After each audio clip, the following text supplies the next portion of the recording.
오늘은 호세아서 강의 두 번째 시간입니다. 두 번째 시간, 이름에 담긴 의미라는 제목으로 말씀을 전하도록 하겠습니다. 지난주에 우리는 호세아에게서 이해할 수 없는 이 하나님의 명령을 알아보았습니다. 이해할 수 없는 명령을 하시는 그런 하나님의 사랑에 대한 이야기였었죠. 우리가 이해할 수 없는 내용이라고 하더라도 여전히 하나님께서는 우리를 사랑하고 계신다라는 그런 내용이었습니다. 우리가 하나님께 기도하는 내용들을 살펴보게 되면 아무 일도 일어나지 않기를 원하는 경우들이 많고, 그렇게 되기를 원하는 마음으로 하나님께 간구하는 것이 보통의 모습입니다. 우리는 고통스러운 일이나 그런 일들이 일어나지 않기를 바라는 마음으로 기도를 하지만, 하나님께서는 때로는 고통스러운 일을 행하실 때가 있다라는 말씀입니다. 여기서 중요한 것은 하나님께서 우리의 이해와는 다르게 이해할 수 없는 일들을 행하시고, 우리가 당하는 그 고통을 보면서 기뻐하시는 분이 아니다라는 것이지요. 우리가 이해할 수 없는 고통 속에 있다고 하더라도 우리를 찾아오시고 그 가운데서 우리의 고통을 공감해 주시는 하나님이시다라는 겁니다. 그러면서 어떠한 말씀을 드렸냐 하면요, 판단해서는 안 된다라는 말씀을 드렸습니다. 왜냐하면 우리는 우리가 이해하는 범위 안에서만 사랑할 수 있고 이해하고 있기 때문에 그렇습니다. 즉, 나의 이해를 벗어나면 우리는 판단을 하게 되어져 있습니다. 오늘 본문에 나온 호세아를 보면서 우리는 어떠한 생각이 듭니까? 하나님께서 호세아에게 음란한 여인과 결혼을 해서 음란한 자식을 낳으라 라는 사실을 생각해 보십시오. 여러분, 이 사실은 호세아에게 주어진 하나님의 명령이었습니다. 이렇다는 말은 다른 사람들은 이 명령을 모른다라는 것이지요. 소위 하나님의 뜻을 전하는 경건한 선지자라는 사람이 음란한 여인과 결혼을 해서 음란한 자녀를 낳았다라고 하면 여러분들은 그 선지자를 어떻게 생각하시겠습니까? 호세아 선지자는 다만 하나님의 명령에 순종하고 있는 것뿐입니다.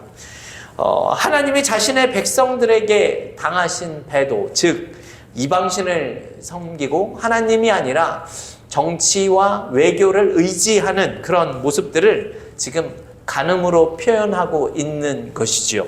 이렇게 하나님이 아닌 다른 존재들을 향한 사랑하는, 간음을 행하는 이스라엘의 모습을 지금 호세아가 고멜이라는 여인을 통해서 하나님의 마음을 간접적으로 경험하고 있는 것입니다. 그런 가운데서 오늘 본문에서는 음란한 여인이 자식을 낳고 있는 그런 모습이 보여지고 있습니다. 그렇다면 그 낳은 자식들이 가진 이름의 의미에 대해서 생각을 해보겠습니다. 하나님께서는요, 이 결혼에 대해서 호세아에게 구체적인 지시를 했을 뿐만이 아니라 이 호세아가 낳은 자녀들, 이 아들까지도 직접 이름을 지어 주셨습니다. 이런 자녀에 대한 장명은 이 장자뿐만이 아니라 6절에 나오는 이 장녀와 9절에 나오는 둘째 아들 차자의 경우에까지 모두 다 하나님께서 직접적으로 관여하고 있는 모습이 나타나고 있죠. 이렇다라는 것은요, 하나님께서 이 호세아의 자녀들의 이름을 지금 이스라엘 백성들에게 살아있는 증거를 삼고 특별한 메시지를 전하고자 하는 그런 뜻이 담겨져 있다라는 것입니다. 그렇다면 먼저 나오는 장자인 이스라엘이라는 이름부터 살펴보도록 하겠습니다. 오늘 본문 4절 말씀을 우리 같이 한번 읽어보도록 하겠습니다. 4절입니다. 여호와께서 호세아에게 이르시되 그의 이름을 이스르엘이라 하라. 조금 후에 내가 이스라엘의 피를 예후의 집에 갚으며 이스라엘 족속의 나라를 패할 것임이니라. 아멘. 호세아의 장자의 이름은 이스르엘이라고 합니다. 이 이스르엘은 단순히 이 이름의 뜻만을 기억해야 할 것이 아닙니다. 이름의 뜻만을 기억해야 하는 것이 아니라 그 이름이 가진 이 배경적인 지식에 대해서 이해할 필요가 있습니다. 왜냐하면 이 4절 말씀에 보면 예후라는 사람이 등장을 하기 때문에 그렇죠. 이 예후라는 이름이 등장하는 것을 보아서 이 예후와 어떤 사건에 연루되어 있는 것이 확실해 보입니다. 그렇다면 그 내용을 먼저 살펴보겠습니다. 이스라엘은요, 이 이스라엘 땅의 이 갈릴리에서 남서쪽으로 있는 곳이고요. 이 예루살렘을 중심으로 하면 북쪽으로 약 90km 지점에 있는 곳이라고 합니다. 광활한 평원인데요. 우리가 많이 알고 있는 이 악한 왕이었었던 아합이 이 나봇의 포도원을 빼앗은 그런 사건이 있었던 지역입니다. 이 땅은요, 예후 왕조와 관련해서 역사적으로 매우 중요한 의미를 가지고 있기도 합니다. 즉, 아합 왕과 이세벨이 이 나봇을 잔혹하게 죽이면서 그 포도원을 빼앗은 그 사건에 대한 심판을 내리고 있습니다. 하나님께서 그 악한 자들에 대해서 개들이 이스라엘 지역에서 그들의 피를 핥게 하실 것이다, 이렇게 말씀을 하셨습니다. 그리고 예후가 반란을 일으키게 됩니다. 그래서 아합의 아들인 요람을 이 이스라엘 지역에서 죽이게 되었고요. 그의 시체를 나봇의 포도원에 던져 놓게 됩니다. 아합의 아내였었던 이세벨까지도 죽여서요, 이 이스라엘 땅에 이 들판에 버려서 개들이 그 시체를 먹게 하는 것을 통해서 하나님의 말씀이 성취되고 있는 모습이 성경에 등장을 합니다. 이 열왕기상 21장과 열왕기하 9장에 나타난 내용입니다. 그런데 예후는 여기서 그치지 않습니다.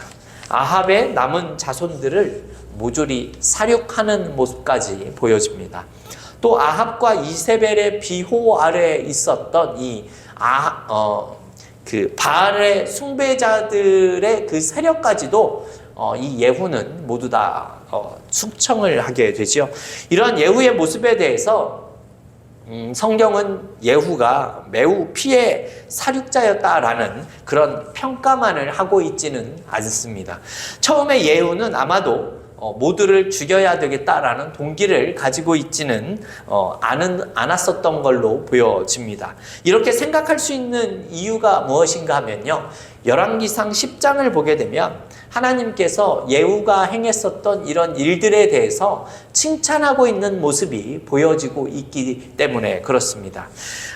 처음에 예후는 하나님 앞에서 피해 살육을 행할 목적으로 행한 것은 아니었던 것 같습니다. 그런데 하나님을 향한 열심이 시간이 지남에 따라 왜곡되어져 갔었고요. 그리고 그 자신의 인간적인 욕망을 채우고자 대량의 살상과 살육을 벌이게 됩니다. 하나님께서는 그러한 예후에게서 죄를 발견하게 되셨던 것 같고요. 오늘 본문인 4절을 보게 되면 예후의 집에 그 죄값을 갚을 것이다 라는 말씀을 하고 계시는 겁니다. 호세아가 이 선지자로 활동하는 이 시대는 이 여로보암 2세 이 말기 시대였습니다. 그리고 여로보암 2세의 아들인 스가랴를 끝으로 이제 예후의 왕조는 멸망을 당하게 됩니다. 이렇다라는 것은요, 이 실제로 호세아의 아들이었던 이스르엘은 이 하나님이 예후 왕조에 대한 심판을 속히 단행하실 것이다. 이것에 대한 사실을 생생하게 전달하기 위해서 하나님이 특별히 주신 이름이었다라는 것이죠. 그리고 이어지는 5절을 제가 읽어보겠습니다. 그날에 내가 이스라엘 골짜기에서 이스라엘의 활을 꺾으리라 하시니라. 네, 이렇게 말씀하고 있죠. 여기 다시 이스라엘이라는 지명이 나타나고 있는데요. 5절에서 말씀하는 내용은요, 이 여호와 하나님께서 이스라엘을 완전히 패망케 하실 것이다 라는 그런 예언을 하고 있는 내용이 있다라는 겁니다. 본문에서 그날에 라는 말씀이 나오는데요. 이 그날에 라는 표현은 어느 정해진 날이 되면이라는 뜻을 가지고 있죠. 즉 이스라엘에 대한 심판이 반드시 일어나게 될 것이다 라는 사실을 강조하고 있는 그런 내용입니다. 그렇다면 이스라엘의 이 멸망은요, 그들의 활을 꺾는 것으로도 묘사된 표현으로도 우리가 생각해 볼 수가 있습니다. 이 5절에 보면 이 활을 꺾으리라 라는 말씀이 나오는데요. 여러분, 활이 의미하는 것이 무엇이겠습니까? 이 당시 고대 근동에서는요, 이 전쟁에서 가장 중요한 무기들 중에 무기들이 칼 그리고 창이 있었지만 그 가운데 하나가 또 활이었습니다. 종종 성경에서 전쟁의 힘이나 권력 등을 표현할 때 활을 가지고 표현하는 경우들이 있었다라는 것이죠. 여러분, 이렇다는 말은 무엇입니까? 이스라엘의 활을 여호와께서 꺾으시겠다라는 말은 이스라엘이 전쟁에서 패배하거나 혹은 군사적으로 경제적으로도 완전히 무력해질 것이다 라는 의미를 가진 말이다 라는 겁니다. 여로보암 2세 때가 제일 부강했었던 때였다라는 말씀을 지난 시간에 드렸었습니다. 그런 이스라엘이었지만 그렇게 부강하더라도 결국은 그 군사력과 경제력이 아무런 쓸데없는 것으로 비춰지게 된다라는 그러한 뜻으로 말씀하고 있는 내용인 것이지요. 하나님께서는요, 그 일을 바로 이스라엘 골짜기에서 행하실 것이다라고 말씀하고 있습니다.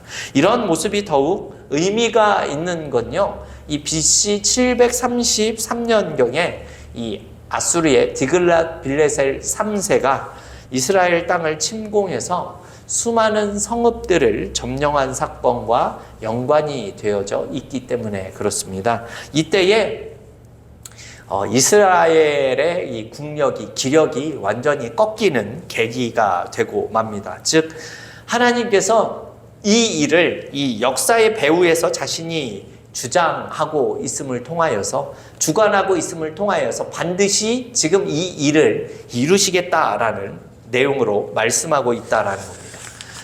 성도 여러분, 이 4절과 5절을 통해서 하나님이 말씀하시는 내용이 어떠한 내용입니까?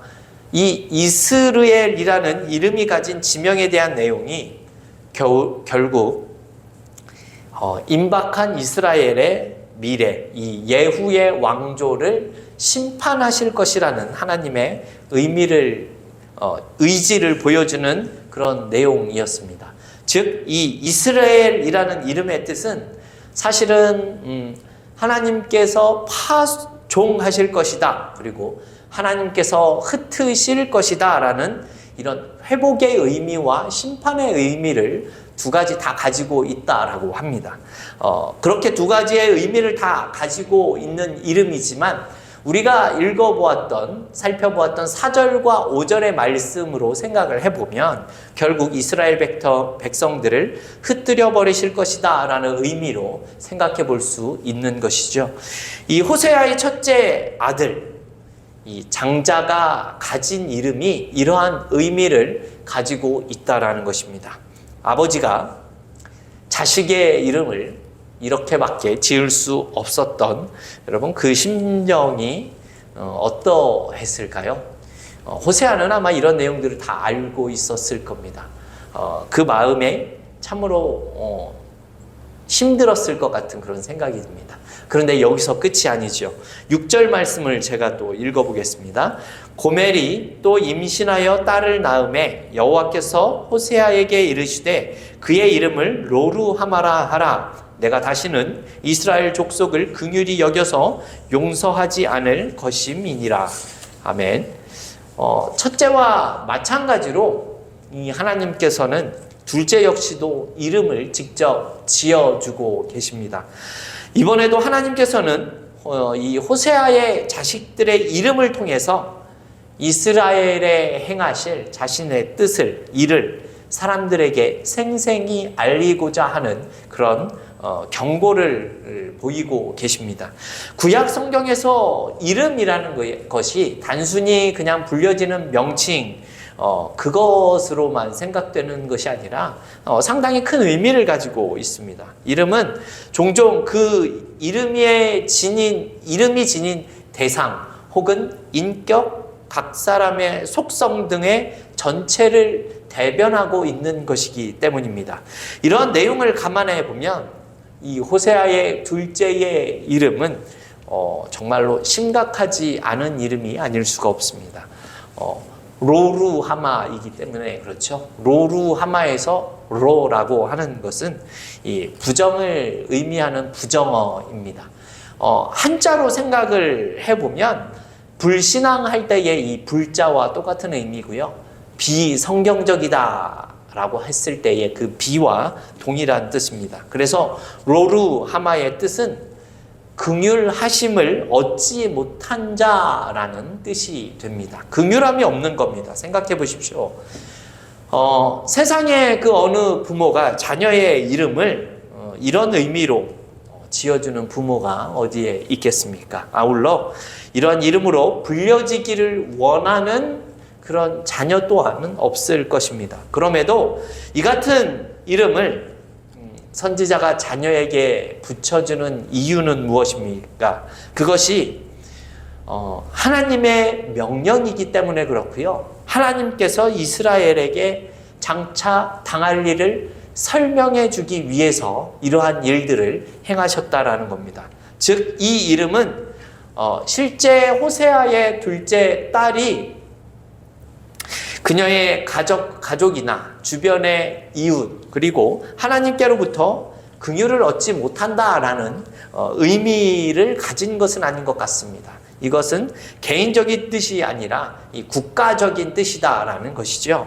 하나님께서는 호세아의 둘째 딸을 로루하마라고 이름을 붙여주심을 통해서 북이스라엘이 하나님으로부터 긍휼을 얻지 못하는 상태에 처하게 될 것이다 라는 사실을 보여주고 있는 내용입니다. 그리고 나서 시간이 조금 더 흐르게 됩니다.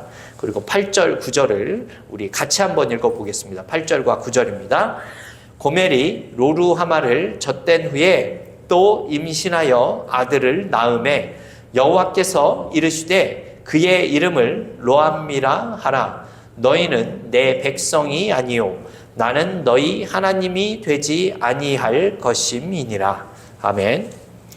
호세아가요 여기에서 그의 아내인 고멜이 또 임신을 하여 아들을 낳았다라는 사실을 말하고 있습니다. 그런데 흥미로운 내용이 그 안에 있습니다. 그 고멜이 임신한 시점이 로루하마가 젖을 뗀 이후라는 표현이 나와 있기 때문에 그런데요. 고대 근동에서는요, 이 태어난 이 아기에게 젖을 물려서 젖을 떼기까지는 약 3년의 기간이 걸렸다라고 합니다. 따라서 본문은 로루하마가 3살이 될 무렵, 그 무렵에 고멜이 다시 임신을 했고 그래서 아기를 낳은 것으로 보여집니다. 따라서 둘째 딸 로루하마와 이 셋째 아들인 로암미는 약 4년 정도의 차이가, 나이 차가 나는 것으로 생각됩니다. 여러분, 이것이 무슨 의미가 있습니까? 이런 생각을 하실 수도 있을 것 같은데요. 이 젖을 뗀 기간이 의미하는 바가 있기 때문에 그렇죠. 이 젖을 뗀 기간이 의미하는 것이 무엇입니까? 첫 번째 이 징벌 후에 약간의 유예 기간이 있었다라는 겁니다. 더 쉽게 말씀을 드리면 이 기간은요, 이스라엘 백성들이 하나님께 돌이킬 수 있는 충분한 시간이 있었다라는 사실을 지금 말씀해 주고 있다라는 겁니다. 하나님께서는 선지자의 두 자녀를 통해서 계속해서 경고의 메시지를 보내고 있었다라는 겁니다. 그런데 3년이 지나도 이스라엘 백성들은 아무런 변화가 보여지지 않고 있는 겁니다. 그래서 결국 셋째 자녀를 통해서 하나님께서는 이제 최종 메시지를 전하려고 하시는 것이지요. 그래서 셋째의 이름이 무엇입니까? 로암미입니다. 로암미. 암미라는 뜻이 내 백성, 이 하나님의 백성을 뜻하는 말입니다. 그렇다면 로암미, 이 부정어 로를 붙이면 어떤 뜻이 되겠습니까? 내 백성이 아니다, 이런 뜻입니다. 내 백성이 아니다. 내 백성이 아니다 라는 내용이 그냥 좀 부정적인 말이구나 라고만 생각을 하실 수 있는데요. 그렇지가 않습니다, 여러분. 이 호세아의 세 자녀의 이름이 이스르엘, 로루하마, 로암미라는 이름은요, 여러분 잘 생각을 해보시면 그 징계의 정도가 점점 더 더해갈 것을 지금 상징하고 있는 표현이다라는 것입니다. 즉 이스라엘은 단순한 징계의 선포입니다. 그런데 그 가운데 로루하마, 하나님의 긍휼이 떠나고 있다라는 메시지를 전한 것이죠. 그런데 마지막으로 로암미는 내 백성이 아니다라는 뜻입니다. 이것이 무슨 뜻인가 하면요, 하나님은 이제 이스라엘을 이방인처럼 취급하겠다라는 뜻이 되는 겁니다. 하나님께서 택한 거룩한 백성이라고 자부했었던 그 이스라엘이 아니라 그냥 이방 백성이 되게 되었다라는 겁니다. 로암미, 하나님은 더 이상 이스라엘을 내 백성으로 여기지 않겠다라는 표현이다라는 것이죠. 성도 여러분, 오늘 본문을 보게 되면 사실 지난번 말씀보다 조금 더 절망적인 것 같은 이런 상황들을 보여주지 않나 하는 생각이 듭니다. 하나님께서는 호세아의 첫째 아들인 이 이스르엘이라고 이름을 지으시면서 이스라엘과 예후 왕족, 이스라엘 족속에 대한 그런 심판을 보여주고 있습니다. 그런데 이들은 그 경고를 들었지만 돌이키는 모습을 보이지 않았습니다. 그래서 하나님께서는 또다시 호세아에게 딸을 낳게 하시죠. 로루하마입니다. 이스라엘 백성들에 대해서 더 이상 이제는 긍휼을 베풀지 않겠다라고 선포하시는 내용입니다. 그렇게까지 하나님께서 경고를 하셨지만 여전히 이들은 그들의 행실을 돌이키지 않습니다.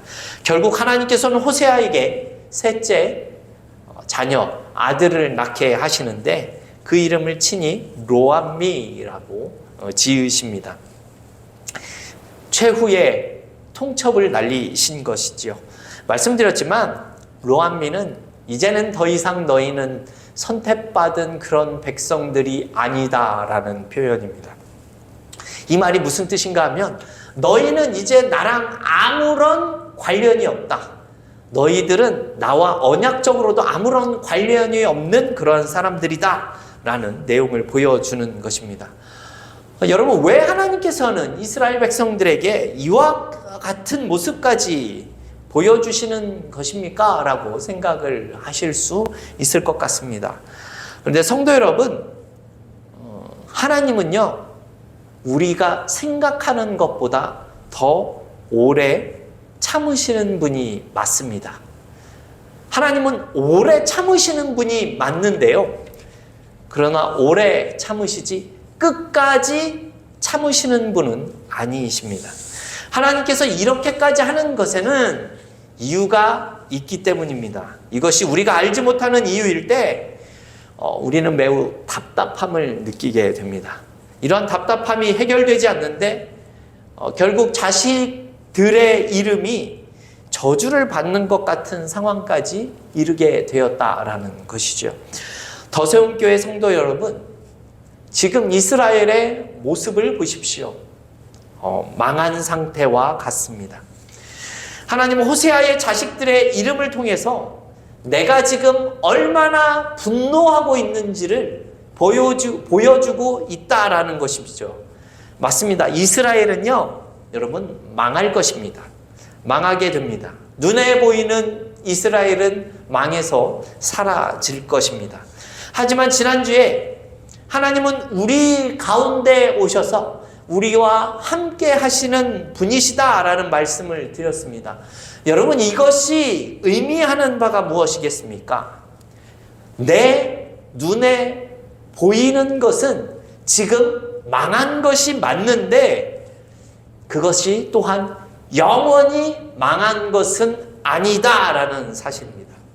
내가 생각했을 때에 망해 보이는 그것으로 그렇게 끝맺음 되지는 않는다라는 것입니다. 여러분, 원래 우리의 모습이 어떠합니까? 우리는 이미 죽은 자들이었습니다. 죽을 자들이 아니라 죽은 자들이었습니다. 그런데 이런 우리를 하나님께서는 살려내셨다라는 것이죠. 소망이 없는 우리의 삶에 생명을 불어 넣으시는 그 하나님의 일하심을 지금 우리가 삶으로 증거하고 있다라는 말씀입니다. 여러분, 지난주에도 말씀드렸지만 우리는 판단을 하는 경우가 많이 있습니다. 판단이 위험한 이유는 하나님의 결정과는 상관없는 결과를 내가 이미 정해버리겠다라는 것입니다. 분명히 예수가 없는 우리의 삶은요, 망한 것이 맞습니다. 호세아의 자식들의 이름을 보면 그것으로 이제 하나님은 이스라엘을 버리신 것이 확실합니다. 하지만 우리가 생각해야 할 것은 하나님은 창조주이십니다. 무에서 유를 창조해내신 분이십니다. 하나님의 말씀으로 암흑 속에서 빛이 생겨났고 온 우주가 생겨났으며 하늘의 별과 달과 해를 창조해내신 분이시다라는 것이죠. 우리의 말에는, 우리의 능력에는 창조가 있을 수 없지만 하나님은 다르다라는 겁니다. 여러분, 이것이 뜻하는 바가 무엇입니까? 하나님은 우리가 할 수 없는 일을 능히 하실 수 있는 분이시다라는 것이죠. 우리의 망함 속에서 소망을 만들어 내실 수 있는 분이시다라는 겁니다. 우리가 다음 주에 살펴볼 말씀이지만 제가 읽어보도록 하겠습니다. 호세아 1장 10절 말씀을 제가 읽겠습니다. 그러나 이스라엘 자손의 수가 바닷가의 모래같이 되어서 헤아릴 수도 없고 셀 수도 없을 것이며 전에 그들에게 이르기를 너희는 내 백성이 아니라 한 그곳에서 그들에게 이르기를 너희는 살아계신 하나님의 아들들이라 할 것이라. 아멘. 네, 10절 후반절에 이런 말씀이 나오죠. 내 백성이 아니라 한 그곳에서 그들에게 이르기를 너희는 살아계신 하나님의 아들들이라 이렇게 하신다라고 말씀하십니다. 여러분, 내 백성이 아니다라는 로암미가 아니라 암미라고 말씀하십니다. 너희는 내 백성이다 지금 이렇게 말씀하고 있다라는 것이죠. 성도 여러분, 징계는 어렵습니다. 징계는 고통스럽고 힘이 듭니다. 그런데 그것이 끝은 아니라는 겁니다. 내가 생각하기에 그것이 끝처럼 보여도 여러분, 그것이 끝이 아님을 믿으셔야 합니다. 이러한 징계가 여러분들 하나님을 믿는 자들에게만 있는 특권임을 알고 계십니까? 우리는 모두가 그 특권 위에 서 있다라는 사실을 믿음으로 고백할 수 있었으면 합니다. 그러니까 여러분들 절대로 내 눈앞에서 일어나는 일로 내가 먼저 판단하지 마십시오. 눈에 보이는 망한 것 같은 상황 속에서도 하나님께서는 소망을 만들어 내실 수 있는 분이시다라는 사실을 믿음으로 고백하며 살아갈 수 있는 저와 여러분이 다 되어질 수 있기를 주님의 이름으로 축원합니다.